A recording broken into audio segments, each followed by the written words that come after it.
What's going on, family? And thank you for clicking on the channel. Thank you for rocking with me, and welcome to Israel's Movie Reviews.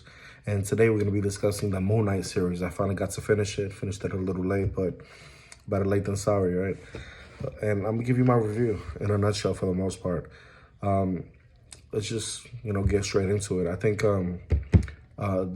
this was another Marvel character getting his debut. And, it seemed like in the moment they were trying to stand on its own for a while. I compared this character with Batman in many ways. Batman struggles, eventually gets into the superhero life, and actually, falls in love with it for the most part, right? And this one is just a little different in ways where this character, he's getting to know himself or getting to know themselves, because what was unique about this character is this character suffers from multiple identities, and I think they could have took it in a better way. I think for the most part, I wasn't truly thrilled or fulfilled with the way they took it in this show. But after the first episode, watching it, I broke down every episode, and there was a lot of things I didn't even understand. And I followed the comics, and they definitely took their liberties with it. They didn't straight follow the comics, but they did reference many things. And I obviously can't give you the inside scoop on a lot of the differences and similarities, because they don't really coincide with the comic. They do take some things from the comic, but they ignore a lot of things from the comic as well. But I did watch a few videos that broke down certain episodes, and it was interesting stuff.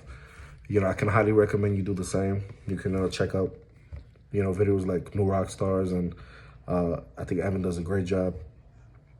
And, I can tell you this, this was very different compared to what we got back before in Marvel. This is a different breed of hero, and it's telling that people, I think, will love or hate it. I don't think that there's a divide. I think you either love the series or you hate it. On one hand, you have those who want Marvel to put out, there's a lot of people that want Marvel to put out the same things. And then you got, others on the other hand who they're yearning for something different. They want Marvel to go in a different direction. Some say, they want the DC feel. They want to go a little darker. And I think after watching the series, you can tell that they are going to go darker. They tried it starting with Moon Knight, but eventually we're going to get Blade. Eventually we're going to get Ghost Rider, and maybe the, Sons of Midnight, the Midnight Suns. And you can make fun of this, especially, in the last episode, when, there's a question if there's a superhero status for one of these characters, as they don't see themselves as a hero particularly, but, you roll with it and you try to fully embrace that moment and enjoy it. And it was hard, starting with, the characters, and I'll get into that, but let's not get ahead of ourselves, right? And the show begins in a very weird way. I think Ethan Hawke stated that he got his inspiration from Paul Schrader, allegedly. So we begin with the villain of this piece. And though, as with a lot of these MCU bad guys, there's some merit to what they're doing, and you could understand their motive. The road to hell is paved in many ways through good intentions.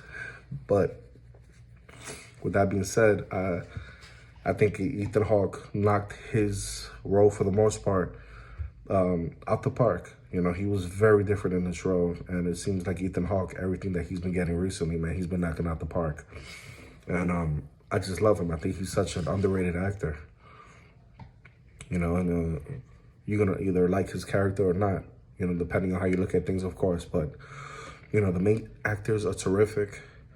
We knew that as Oscar Isaac was going to be diving really deep into this role. His character leaves you speechless. What he did with his character, and the way he was able to not only play the different characters in the show, but the way he had to change his voice in many ways, and he did it very subtly. And, he's a terrific actor, man, hands down. He's definitely an A-lister, and I like what he did with the character. apart from, his role, who shortly convinces you that he was the right pick for this series. But I wasn't convinced with the filmmaker behind it all, because I felt like they didn't utilize the character the way I thought they were going to utilize him. I wanted to see more of Egypt. I wanted to see more storytelling.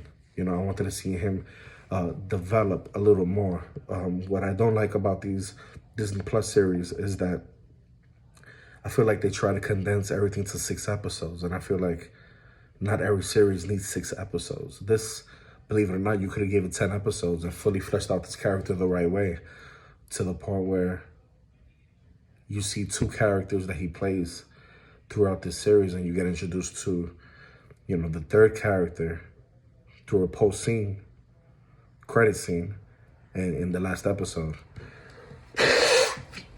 which I thought was, you can tell they were leading up to a season 2, but you didn't need a season 2.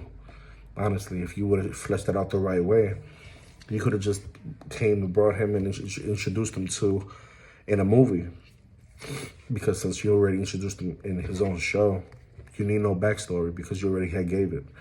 So with that, I felt like the director definitely could have been better. Since he's the man with the vision, he should have been able to, see what they did with Wonder Woman and represent Egypt in a very, very different way. Could have portrayed it much better, And by watching this, you can understand that, he did have passion behind it, visually speaking.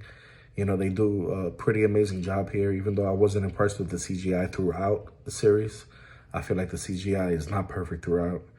Hopefully it won't affect your viewing pleasure. So you can often tell when you get digital enhanced material. And in this one, you need it for a character like this. I think especially his costume, it's more digital than practical, Hopefully that doesn't affect, what you think about this show either.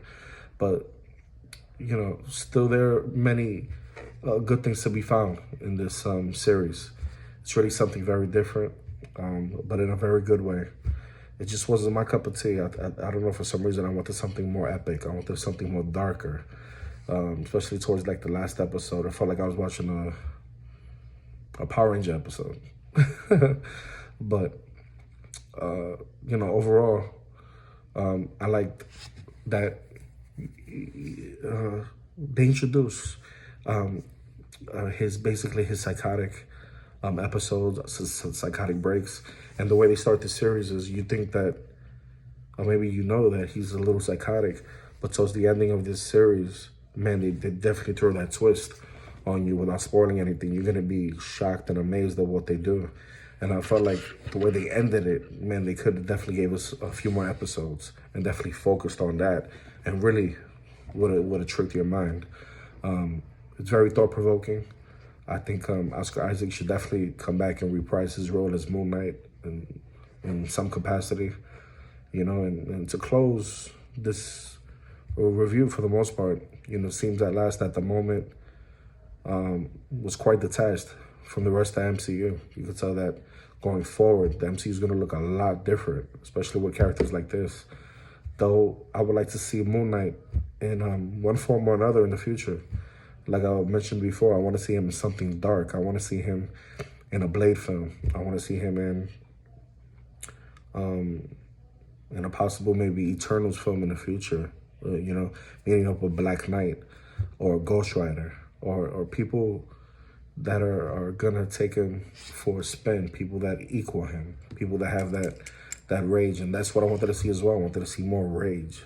I wanted to see a borderline PG-13 rated R kind of Moon Knight. I think that would have been so much better, but even with the bonus credit scene, like I mentioned earlier, there's only one throughout the series, and it comes right in the last episode, and it doesn't give us a connection to the MCU that some may have hoped for. Like I said, they do take the liberties, but that may change with some upcoming projects. They do give us a tease on what's to happen in the future with a character, but not necessarily with the MCU. We're gonna have to wait it out and see where it all leads. These new faces are building something, I think, spectacular, something maybe special. It may take a while, but I'm here for it, and I love it. You know, ever since they introduced Robert Downey Jr. as Iron Man back in '08, and the Hawke film, you know, Marvel and this MCU universe definitely has taken us to new heights, almost every film. And they haven't flopped yet, you know, and you got to give kudos to Kevin Feige, who continues to astonish. And I love it because Kevin Feige is involved in nearly everything. And you can tell it shows because everything definitely builds up to the next, to the next, to the next. So, you know, after watching this, definitely, let me know what you think. You know, when it comes to Egyptian gods, I like what they did.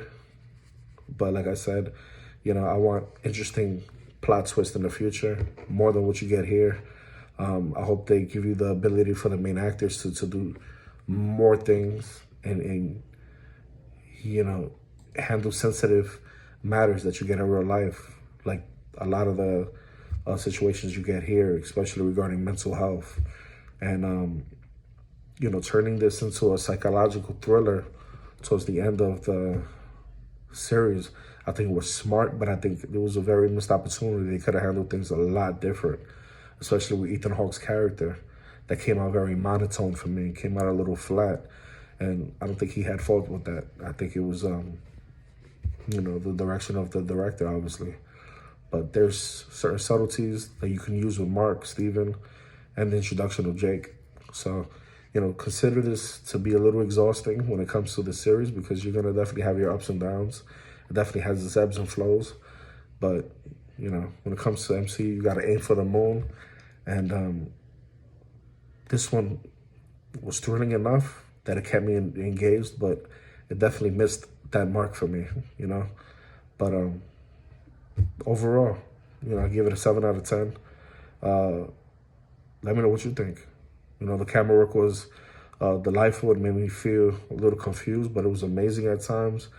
Plus the dialogue and the writing, I think were elements that, you know, keep you, for the most part, grab your attention as the viewer. So let me know what you think in the Discord, and let me know if you're looking forward to a season 2, or possibly where would you put Moon Knight? Where would you put him in a MCU film in the future?